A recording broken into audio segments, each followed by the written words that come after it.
Bonjour Stéphane Gardiano. Bonjour. Vous êtes le chef du guichet unique du RIF. Merci beaucoup de nous recevoir aujourd'hui à Marseille dans les bureaux du Registre international français, au cœur de ce qui fait peut-être la magie du pavillon français. Alors avant de rentrer un peu dans les détails, il est peut-être un peu indispensable d'essayer de mieux comprendre ce registre, le pavillon, et surtout comment on en est arrivé là. Qu'est-ce qui a motivé la création, quels ont été les derniers ports d'attache, les premiers et derniers ports d'attache, quelle est la flotte concernée, etc. Pouvez-vous nous faire un petit rappel? Écoutez, bonjour Emery Cavis, ravi d'accueillir l'équipe de Jeunes Marines dans les locaux du guichet unique du RIF ici à Marseille. Donc, le registre international français, il a été créé par la loi 2005-412, donc en mai 2005. Et l'objectif du RIF, je cite, était de développer l'emploi maritime et renforcer la sécurité et la sûreté maritime par la promotion du pavillon français. Donc le RIF, comme vous le savez, il a remplacé le registre des terres australes et antarctiques françaises, comme port d'attache port aux Français, qui n'avait pas permis d'enrayer le déclin de la marine marchande, notamment dans les années 80. Oui, donc en fait, le vrai but, à la base de la création même donc de ce premier registre, était d'attirer des nouveaux bateaux dans la flotte. C'est ça, et d'enrayer le déclin de la marine marchande qui avait été enclenché dès les années 70. D'accord. Et ça n'a pas permis d'enrayer le déclin de cette marine marchande. Il ne permettait pas l'accès au cabotage entre ports européens, puisque ce n'était pas un registre communautaire, et il offrait un cadre assez succinct de protection aux marins. Donc sur ces bases, le RIF a été créé en 2005. Donc le RIF, il est accessible aux navires de commerce, navires de transport maritime, navires de service maritime, mais également aux navires de plaisance commerciale. Et depuis 2018, il est accessible également aux navires de pêche, certains navires de pêche hauturiers, les thoniers qui fréquentent les zones en Atlantique Est et dans l'océan Indien. Mais pour l'instant, aucun de ces navires n'a rejoint la flotte. Alors, entre 2006 et 2022, le nombre de navires enregistrés au RIF est donc passé de 183 à 411 navires, donc plus 124% pour ceux qui aiment les chiffres. Et aujourd'hui, la flotte, elle est composée de 97 navires de transport, 165 navires de service et 149 navires de plaisance commerciale. Et dans le même temps, la jauge brute de la flotte RIF est passée de 4 millions à 7,7 millions d'UMS, donc quasiment doublé dans l'intervalle. Alors en termes d'emploi, le RIF y contribue quand même activement à la dynamique actuelle de l'emploi français. En 2022, ce sont 3636 marins français qui étaient embarqués sur des navires enregistrés au RIF, plus 20% dans les 5 dernières années. Donc peut-être un petit mot sur l'endroit où nous nous trouvons. Oui, puisque pourquoi déjà nous sommes à Marseille? Pourquoi pas au ministère ou Tout à fait. à Paris? Donc c'est un choix qui a été fait à la création du guichet unique du RIF en 2006, d'implanter ce service qui a la charge de gérer le registre et de le promouvoir, de l'implanter au plus près des grands armateurs ou du plus grand nombre d'armateurs qui à l'époque étaient basés à Marseille. On a de très grands armateurs au RIF qui ne sont pas basés à Marseille, qui sont basés à Nantes, à Bordeaux ou à Paris, mais le choix à l'époque avait été fait d'implanter ce service à Marseille. Donc, à la base, il a été conçu comme une porte d'entrée, mais sans vraiment de compétences réelles ou d'attribution réelle. C'était une porte d'entrée et on faisait les démarches à la place de l'armateur auprès des différentes administrations. Ce qui a complètement changé aujourd'hui, puisqu'aujourd'hui, on est un service, un interlocuteur quasi unique pour les entrées en flotte.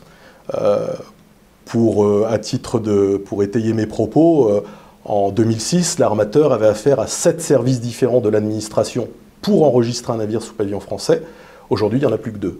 Le guichet unique, pour toute la partie administrative, et les centres de sécurité des navires, dont je salue l'action ici, je profite, nos collègues du réseau des centres de sécurité des navires, qui assurent toute la partie technique de l'entrée en flotte, avec évidemment l'aide des sociétés de classification qui aujourd'hui ont quand même de larges compétences déléguées. Voilà un petit peu le cheminement de la création du RIF et de son guichet unique. Alors aujourd'hui, ce pavillon français, dans la déclinaison du registre international, plaît vraiment de plus en plus. Alors, il a connu des hauts et des bas, mais c'est la vie normale d'un pavillon, sauf qu'aujourd'hui, vous êtes même sollicité. C'est une notion qui doit vous réjouir et récompenser quand même des années de travail et de valorisation. Oui. Alors, d'abord, il a fallu rendre le dispositif solide et fiable, hein, le simplifier, le consolider, ce qui était quand même pas simple. C'est un travail de longue haleine aussi, d'aller convaincre finalement les opérateurs, donc armateurs, mais aussi les banques, les avocats qui travaillent pour les banques ou pour les armateurs, de la pertinence et de la plus-value du modèle RIF.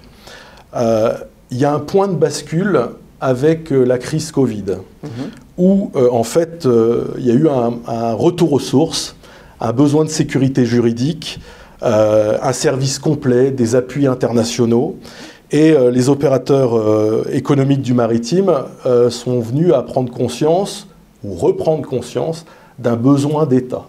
Voilà. Et dans cette période particulière, la France, elle a tenu sa place, c'est-à-dire qu'elle a proposé ce que peu d'autres pavillons ont fait, c'est-à-dire maintenir les ports français ouverts en métropole et outre-mer. On a d'ailleurs à cette occasion redécouvert notre géographie avantageuse. Hein. Tout à fait. On a découvert que la Réunion, par exemple, était sur les trajets Asie-Amérique, qui est très très bien placé pour les relèves et qui a joué vraiment un rôle essentiel. Et les acteurs locaux, il faut les remercier à nouveau parce qu'ils ont joué pleinement le jeu. Ce qui n'était pas évident, puisque accepter que des relèves se fassent avec potentiellement des risques de contamination, ils ont totalement joué le jeu avec un cadre qui a été mis en place par les services du préfet en local, un cadre très strict qui permettait d'isoler les relèves de marins de la population locale, mais tout ça a permis quand même que le système fonctionne, que les relèves puissent se faire et qu'on n'arrive pas à des durées d'embarquement totalement anormales comme on a pu voir sous d'autres pavillons. Alors les ports sont restés ouverts, je l'ai dit, mais c'est pas tout. Les armateurs français, ils ont pu bénéficier du 3e réseau diplomatique au monde, et ça s'invente pas du jour au lendemain. 165 postes dans beaucoup de pays, du coup. Voilà. Ils ont pu bénéficier ici d'une cellule créée spécialement dans le contexte du Covid, donc qu'on a appelé RIF Crise, hein, qui a aidé les armateurs à organiser leur relève en faisant l'interface entre eux et les services compétents de l'État, la police de l'air et les frontières, les services diplomatiques. Et donc ça a permis quand même de participer ou faciliter les relèves de plusieurs milliers de marins. Donc voilà, donc ce besoin d'État, clairement, il est revenu un peu à la surface à l'occasion de cette crise du Covid. Ensuite, il y a eu le Fontenoy du Maritime, qui a été le grand exercice de concertation voulu par Annick Girardin, alors ministre de la Mer. Et pendant cet exercice, ce besoin d'État s'est fait ressentir et a été mis en évidence par les opérateurs. Et le modèle du guichet unique a été plébiscité et son renforcement a été souhaité. D'accord.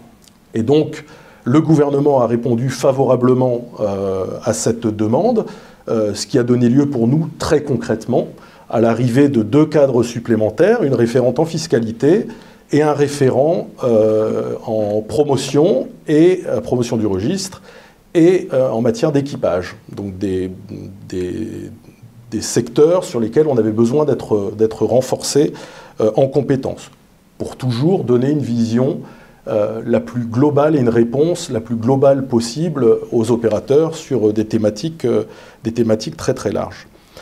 On a aussi été renforcé en moyens financiers pour nous permettre de promouvoir le registre, notamment à l'international. Vous avez pu voir par exemple notre présence à Singapour, fin avril, ce qui était quand même à Fort Lauderdale fin d'année dernière, ce qui était quand même assez inédit auparavant. Donc désormais, le modèle RIF, il commence à faire ses preuves. Maintenant, il faut passer à une étape de promotion beaucoup plus active et, comme on le disait, d'autant plus à l'international.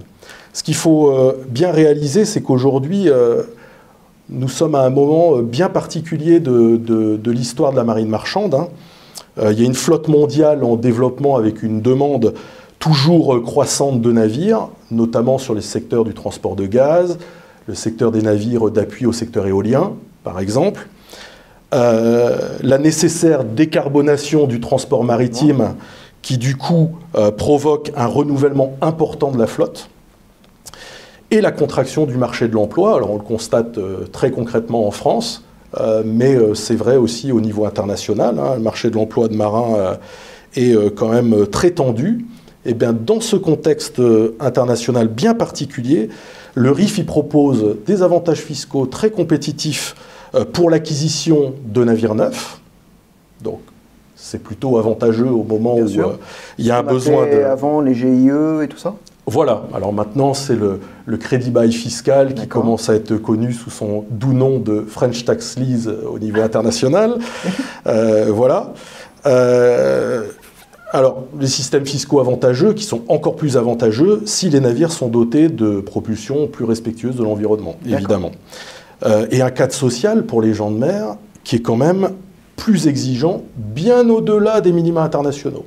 Et ça, il faut être clair, mais voilà, je tenais à le rappeler. Donc le moment, il est très favorable finalement pour le développement du RIF, hein, qui se positionne, selon le dire des armateurs, parmi les registres les plus intéressants au niveau européen, mais aussi au niveau mondial, hein. On a vu tout l'intérêt qu'il suscitait lors de notre déplacement à Singapour, par exemple.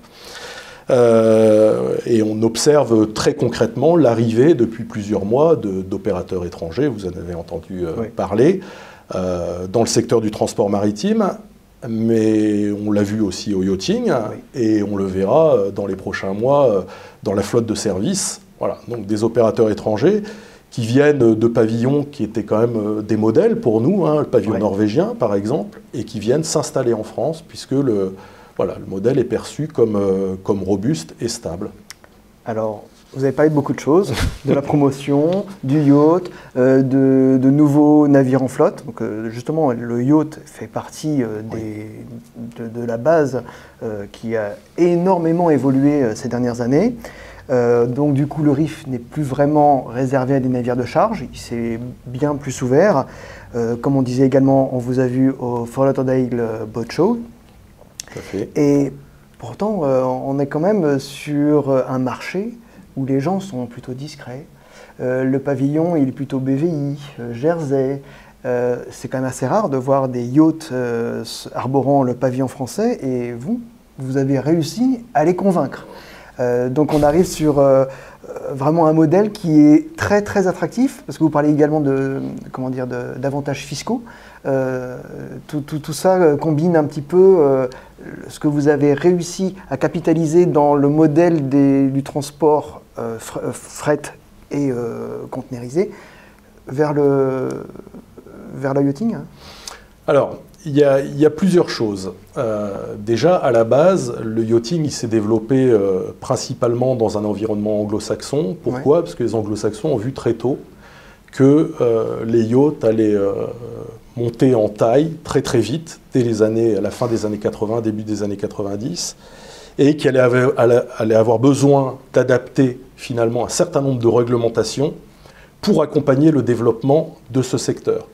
Très clairement, les conventions sur les lignes de charge ou la convention SOLAS appliquées à un yacht qui a un design quand même assez particulier. Je vais vous traiter un sujet très concret en tant que marin. Si on met un surboat de 600 à l'entrée du salon, ça va peut-être pas plaire aux clients. Voilà, donc il y avait un besoin d'adapter ces règles, et les Anglais ont senti ça très vite, et ils ont développé ce qu'on appelle le Large Yacht Code. Alors, il y a eu ces versions 1, 2, 3, et maintenant on est même passé à une nouvelle version assez récemment. Voilà, donc très vite, ils ont perçu ça et développé une réglementation technique adaptée qu'ils ont déclarée auprès de l'OMI comme étant équivalente pour les yachts à SOLAS et à Loadline. Voilà, donc le yachting s'est développé dans un secteur anglo-saxon dans les années 90-2000. Nous, qu'est-ce qu'on a fait en fait à la fin des années 2000? On a adapté cette réglementation, on l'a repris à notre compte en créant la division qu'on appelle 242, ça c'est le jargon technique, mais qui est en fait la copie du Large Yacht Code britannique. Donc on s'est mis au même standard que nos collègues anglais, ce qui a permis de faciliter les transferts de pavillons qui avant étaient construits sous le Large Yacht Code et qui arrivaient ou qui tentaient de venir sous pavillon français, qui se heurtaient à des réglementations navires de charge strictes. Là, le fait d'avoir adapté notre réglementation a permis de faciliter ces échanges. Ça, c'est la première chose, l'adaptation de la réglementation technique. La loi pour l'économie bleue a envoyé aussi un message assez clair à ce secteur en abaissant la limite d'accès au RIF à 24 mètres, ce qui était la limite à l'origine, les navires devaient faire plus de 24 mètres, à 15 mètres. Alors pourquoi ça a été fait? Puisque dans cette tranche de 15-24 mètres, il y avait une flotte très dynamique, notamment aux Antilles, de navires français, mais qui se heurtaient à une concurrence internationale très forte. Et ils n'avaient pas les outils sous pavillon français pour lutter contre cette concurrence. Donc, le législateur a décidé d'abaisser cette limite pour permettre à cette flotte de résister. Et aujourd'hui, on l'observe, elle résiste plutôt bien. Et on a plus de 70 navires de 15 à 24 mètres qui ont rejoint la flotte RIF depuis cet abaissement dans les années 2016-2017. Alors, cette limite à 24 mètres, c'est parce que jusqu'à 24 mètres, on était considérés comme navires de plaisance. Donc aujourd'hui, ces navires, même dès 15 mètres, sont considérés comme navires de commerce. Ce sont des navires de commerce, ce qu'on appelle la plaisance à utilisation commerciale. Ce sont des flotteurs plaisance qui sont adaptés techniquement pour pouvoir exercer une activité commerciale dans le cadre de contrats de charter, de croisière ou de transport, avec un équipage professionnel, avec tout l'attirail juridique qui s'applique aux navires de commerce, mais adapté pour ce qui est de la technique et parfois des brevets, puisqu'on a des brevets spécifiques yacht. Alors, comment finalement ces navires nous arrivent? La plupart du temps, le fait générateur vient de l'équipage, c'est-à-dire que c'est l'équipage français qui incite l'armateur finalement à rejoindre le RIF. Pourquoi? Parce qu'aujourd'hui, les gens de mer au yachting ont des aspirations de cadres beaucoup plus protecteurs et donc de protection sociale haut de gamme, et donc se retournent naturellement vers le registre international français, puisque en France, vous le savez, on a l'ENIM, donc qui est le régime spécial des marins, qui est un régime haut de gamme, voilà. Et dans ce secteur, il plaît évidemment aux marins. Donc les marins incitent leur armateur à passer au RIF parce qu'ils y trouvent un cadre plus protecteur, et l'armateur, lui, s'y retrouve, puisque du coup, il a une stabilité de son équipage bien meilleure, ce qui lui permet, en saison, de ne pas avoir de départ spontané, comme on peut avoir sous d'autres pavillons, où finalement, on a parfois affaire à des marins un peu mercenaires, voilà, qui vont, voilà, du coup, au plus offrant.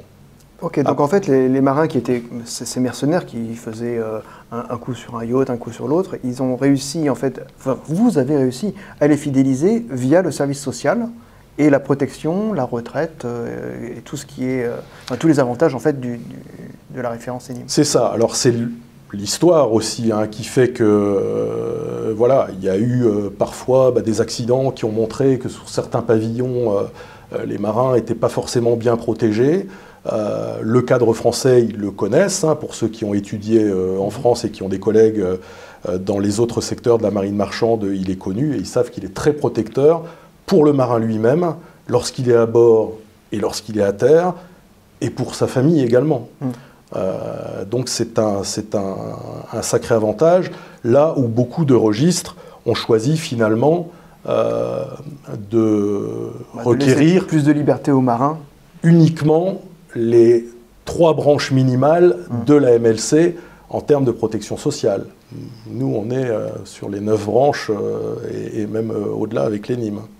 Voilà. Bon, tant mieux. Mais tant mieux pour eux. Alors, on parle des choses qui vont bien. mais il y a aussi des choses qui peuvent aller un peu moins bien. Notamment, on a quand même des passionnés et des marins français qui sont partis dans l'aventure entrepreneuriale, qui ont monté des armements. Je pense à Ocean Freshwater, à Nostos, à CFC ou encore Exploris actuellement. Ce sont des armements qui étaient vraiment très attachés à arborer ce pavillon français. Pour certains, ils ont eu de très grandes difficultés qui n'ont même pas pu aboutir à l'arborer. Pour d'autres, les difficultés se sont accumulées, mais ils vont l'avoir. Que pouvez-vous nous dire? Est-ce que les règles sont trop contraignantes? Qu'est-ce qui fait que ces armements n'arrivent pas à l'avoir, alors que vous êtes en train de nous dire que justement c'est relativement simple, protecteur, et on peut le faire rapidement? Alors, il faut distinguer dans les cas que vous avez évoqués, là il faut distinguer deux grands cas, deux grandes familles. Voilà, nos exigences en termes de sécurité des navires, qui je le rappelle sont identiques à celles qui s'appliquent au premier registre. Tous les registres français sont soumis aux mêmes règles de sécurité. Il n'y a pas de différence. Il n'y a pas de pavillon moins 10 ans en termes de sécurité ou de registre moins 10 ans au sein du pavillon français. Donc ça, c'est très clair. Nos exigences sont donc les mêmes que le premier registre. Elles peuvent rendre parfois le passage au RIF complexe, voire parfois impossible. Pourquoi ? Quand vous venez nous voir avec un navire très ancien, construit hors Europe, battant pavillon tiers, donc non européen, qui exerçait peut-être une navigation nationale auparavant, et vous essayez de lui faire de la navigation internationale maintenant, champ réglementaire, change. Vous avez recours à une société de classification qui n'est pas habilitée par la France. Tout ça fait que le projet peut être très complexe et, je le redis, parfois, dans certains cas, impossible. Donc c'est la raison pour laquelle on incite les armateurs, les opérateurs, les porteurs de projets à venir nous voir très tôt, avant même l'acquisition du navire, pour qu'on défriche avec eux la réglementation qui sera applicable et qu'on essaye de débusquer les impossibilités éventuelles de leur projet. Et ça, l'équipe du RIF, ici, passe 2/3 de son temps à ça, c'est-à-dire à cet accompagnement très en amont. Donc, anticipation, c'est très important dans ces projets. Parfois, ça se passe bien, ça a permis à certains d'éviter quelques écueils. Parfois, malheureusement, on est arrivé un peu tard dans le processus et ça a pénalisé ces projets. Donc ça, c'est pour une première partie de la réponse. La deuxième, vous avez évoqué des compagnies de croisière qui sont venues nous voir, elles, en amont, puisqu'elles sont venues nous voir dès l'an passé pour des entrées en flotte voilà, cette année. Donc parmi les registres du pavillon français, il y a celui de Wallis et Futuna, qui, du fait de ses caractéristiques favorables, a été utilisé pour développer le segment particulier de la croisière. Il apporte une réponse voilà, adaptée, avec des possibilités fiscales et un cadre social spécifique. Voilà. Le RIF, il propose un modèle sensiblement différent.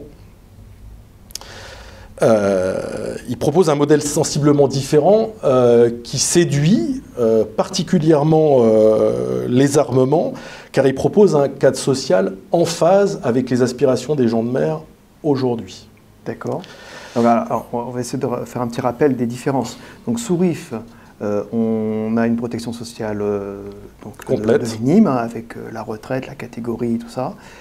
Sur Wallis et Futuna, c'est un petit peu optionnel et on n'est même pas obligatoirement annualisé en salaire. Alors, pour ce qui est de la protection sociale, depuis le 1er janvier, l'affiliation à l'ENIM pour les résidents en France est effective à Wallis également. D'accord, pour les résidents uniquement. Pour les résidents uniquement. Sur les autres différences, c'est le reste du pacte social qui ne s'applique pas à Wallis et qui s'applique au RIF, et notamment les conventions collectives marines marchandes. D'accord. Voilà, donc une des différences majeures, réside quand même dans l'application de ces conventions collectives. Et si certains navires à passagers sont clairement exclus du RIF, qui effectuent par exemple des liaisons intracommunautaires, les navires de croisière ne sont pas exclus du RIF. D'accord. Voilà. Donc CFC et Exploris, ils ont exprimé une demande de cadre protecteur pour leur équipage dans un contexte d'emploi tendu, hein, et de concurrence entre les armements pour ce qui est du recrutement. Donc voilà, ils ont souhaité avoir recours au RIF plutôt qu'au registre Wallis et Futuna. Donc après de longs échanges ces derniers mois, ils peuvent désormais entreprendre les démarches pour rejoindre le RIF, et on va s'y atteler fort voilà, à partir des semaines qui viennent. Donc cette décision, elle a simplement acté le principe de libre choix des opérateurs pour ce qui concerne le registre dans le cadre de la loi. D'accord. La loi permettait de choisir pour les navires de croisière soit Wallis et Futuna, soit le registre international français. Les deux opérateurs qui se sont présentés dernièrement souhaitaient opter pour le RIF. C'est ce qu'ils sont autorisés à faire. Les différents registres du pavillon français, en fait, il n'y a pas de concurrence entre les différents registres du pavillon français. Les différents registres, ils sont complémentaires. Oui, chacun a son marché, en fait. Chacun a son marché, chacun a ses spécificités, et chacun, à un moment de l'histoire, peut permettre de développer, mais on est tous là pour développer le pavillon français au sens large. Il n'y a pas de concurrence entre registres. Et ça, moi, j'y suis, en tant que chef du guichet unique du RIF, j'y suis très attaché. Donc pour les deux derniers, ça se finit bien. Pour les deux premiers, j'aimerais revenir un peu dessus parce qu'il y a des nouveaux armements qui arrivent sur le marché et il se présente à eux deux possibilités. Alors, dans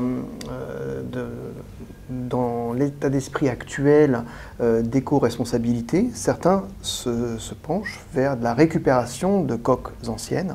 Est-ce que ça ne va pas être un frein? Est-ce que la récupération de coques anciennes ne va pas être un frein à l'évolution du RIF sur ces navires-là?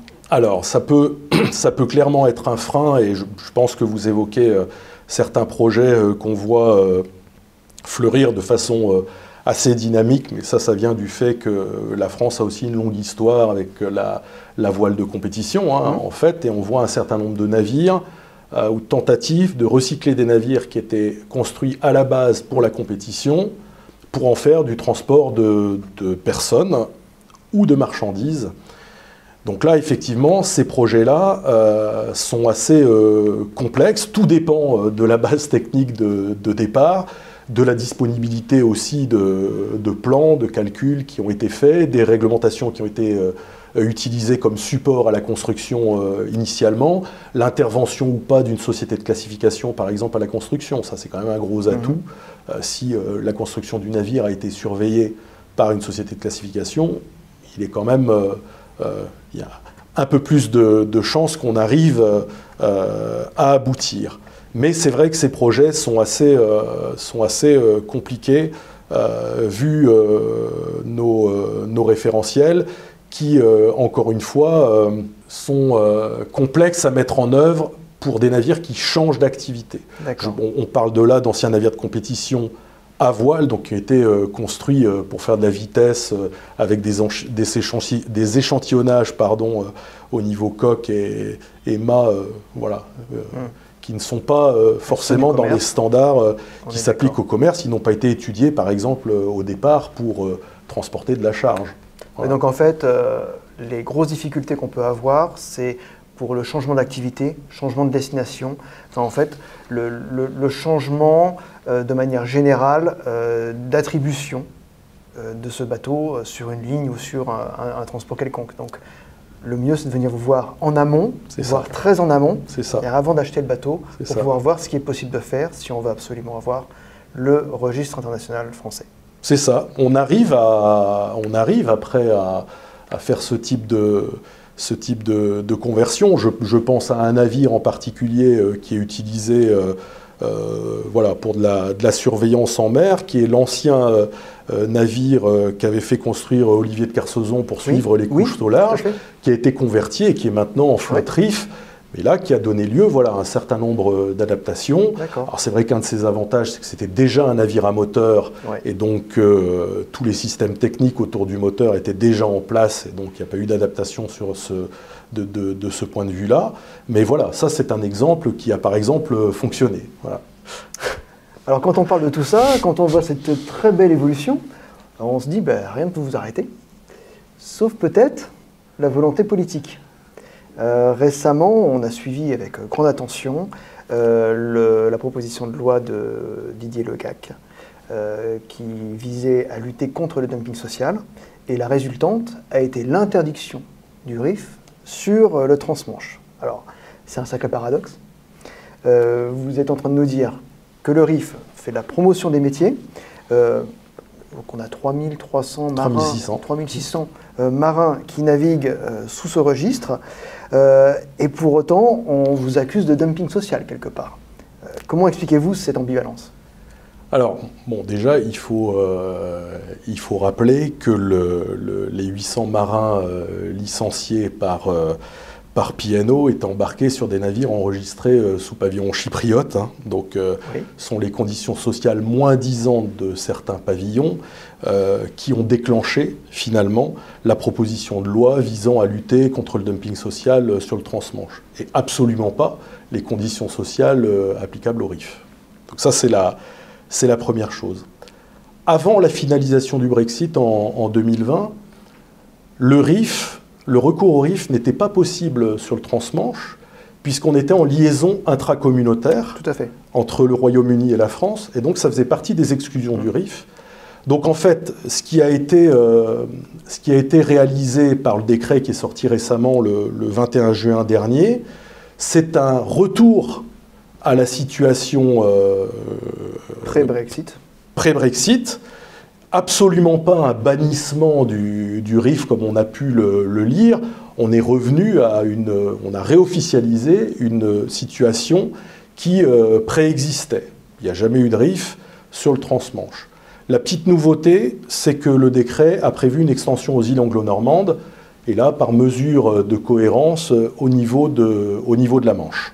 Voilà, on parle bien du registre international du pavillon français, mais le pavillon chypriote, ce n'est pas un pavillon national chypriote avec 100% de chypriote. On est bien sur un registre international. Tout à fait. Tout à fait. Et donc c'est pour lutter ou essayer de rétablir l'équilibre entre les compagnies françaises qui effectuent des navigations transmanche et des compagnies concurrentes que la proposition de loi du député Didier Le Gac a tout son sens. D'accord. Voilà, donc l'amalgame qui est fait, mais par un hasard de calendrier, quelque part, entre la loi en cours d'adoption au Parlement et le décret dont je viens parler, cet amalgame, il est malheureux. Ce dernier, donc le décret, il est pour autant aucunement lié à la loi, ce n'est pas un décret d'application, la loi n'est pas encore promulguée. Et ça, donc en fait, il y a deux sujets. Il y a le sujet des parlementaires, notamment par rapport au dumping social, par rapport aux conditions de travail, au temps de travail, au temps de repos, tout ça. Et il y a également cette situation-là qui est arrivée en même temps, qui rétablit une situation normale de trajet intracommunautaire, bien que la Grande-Bretagne ne soit plus communautaire. Tout à fait. Donc voilà, on vit une séquence médiatique un peu pénible pour nous, pour l'équipe ici et pour le RIF, alors que même les problèmes ont été générés par des registres concurrents quelque part, et ça c'est pas tellement juste. Mais voilà, et moi c'est pour ça que je veux profiter de cette occasion de vous rencontrer pour rappeler à vos lecteurs et ceux qui pourront nous voir dans cette vidéo, que l'image d'Épinal d'un RIF moins-disant social, ça révèle quand même une méconnaissance du Code du travail, du Code des transports, de la MLC et des conventions collectives. Voilà. Personne ne prétend ici que les conditions sociales du premier registre s'appliquent à tous les marins au RIF. Il s'applique aux résidents français embarqués à bord des navires RIF. Si on appliquait ces conditions sociales à tous les marins embarqués à bord des navires RIF, le RIF n'existerait probablement pas. D'accord. Voilà. Donc, voilà. Vous évoquez les navires de service, l'éolien. Donc tout ça, ce sont des projections, ce sont des navires que vous allez, j'espère, récupérer avec beaucoup de marins français. Vous avez déjà fait des projections du nombre de marins dont vous allez avoir besoin à terme? Alors non, on n'a pas de projection pour l'instant.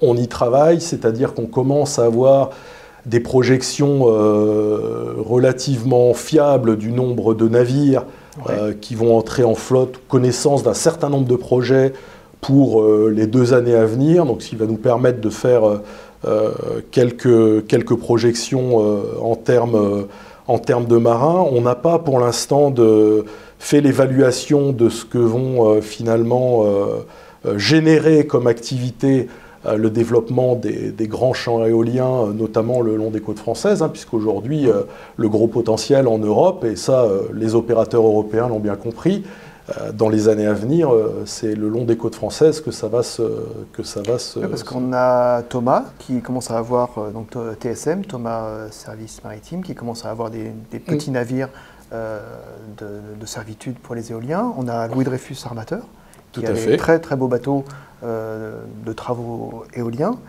Et on a l'ENSEM qui va doubler le nombre des élèves.